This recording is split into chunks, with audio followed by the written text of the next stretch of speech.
Good morning, YouTube. This is Nubian 122, and I'm just here to give you a first look at the PowerJack 8000 low frequency split phase inverter. First thing, it's a big sucker. Hang on a second, let me give you a look at it.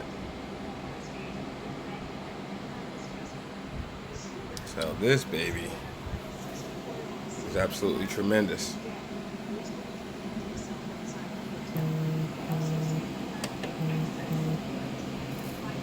Right now I have it running on a 24 volt bank, normally charged up to about 29 volts DC.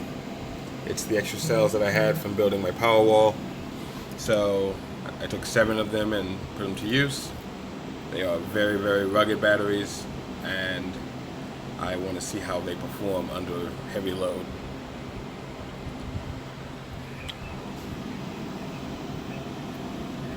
Anyway, right now at 28.63 volts, and they're running this entire bar here.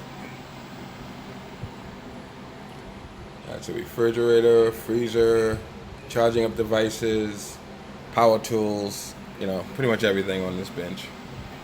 Even my my drill there, the fan also. Any load I can find. Right now I'm only testing the 110 circuit.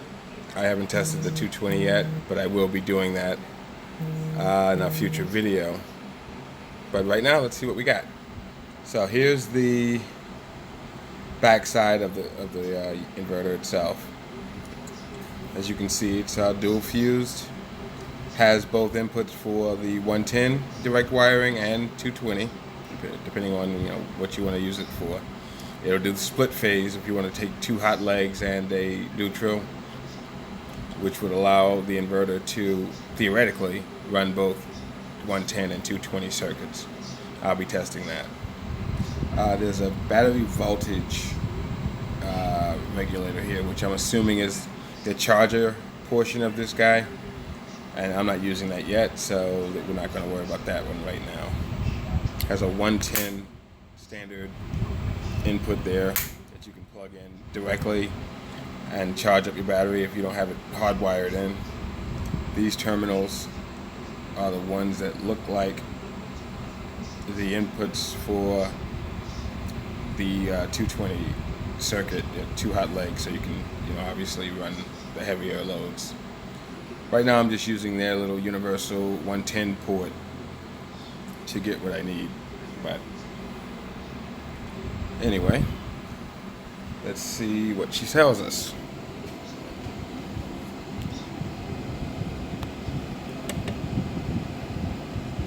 Okay, right now it's running at 628 watts at 231 volts, total power, and it's pulling about 2.8 amps at a power factor of 0.967.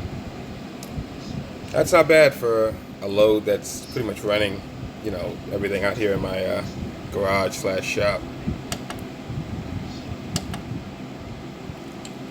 Total consumption so far, 0.157 kilowatt hours, and it's been working now for 21 minutes. All in all, I'm actually pretty happy with this thing. It looks pretty nice.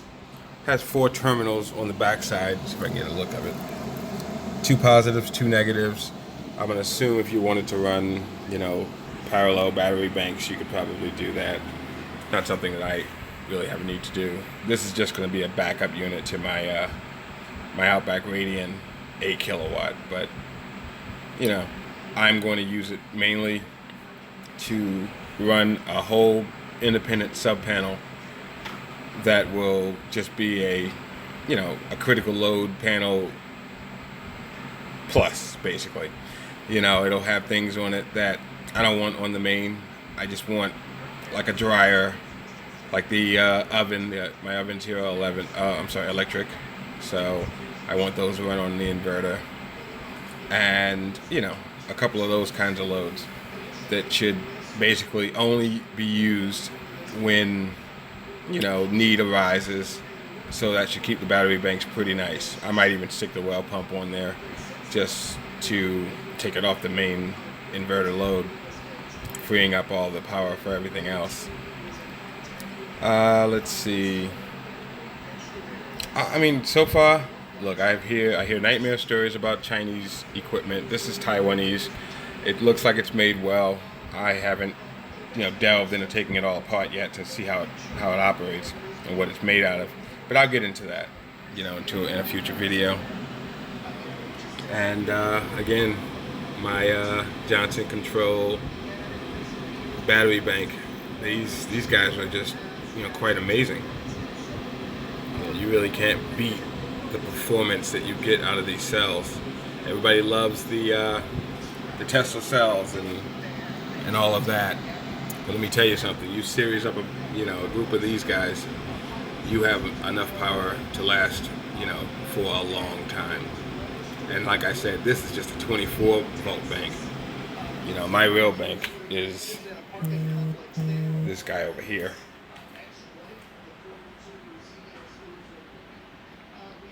That's a 48 volt bank. Charges up to about 57 volts, and this thing will run for pretty much a long time. It's going to give me a lot of longevity when it comes down to it.